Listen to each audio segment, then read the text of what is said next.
James Allen, 16. studenoga.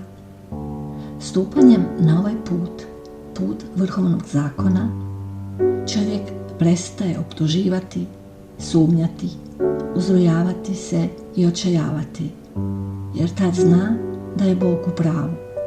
Zna da su univerzalni zakoni ispravni, da je kozmos ispravan. A ako i postoji kakva pogreška, ona leži u njemu. Zna da njegovo spasenje ovisi o njemu samom, o njegovom vlastitom trudu i osobnom prihvaćanju onog što je dobro, te svjesnom odbacivanju onog što je zlo. Više nije onaj koji samo čuje riječ, nego je i vrši.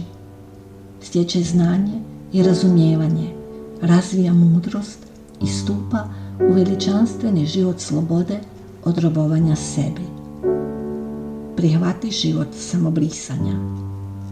Bog se ne mijenja zbog čovjeka, jer ovo bi značilo da savršeno mora postati nesavršeno.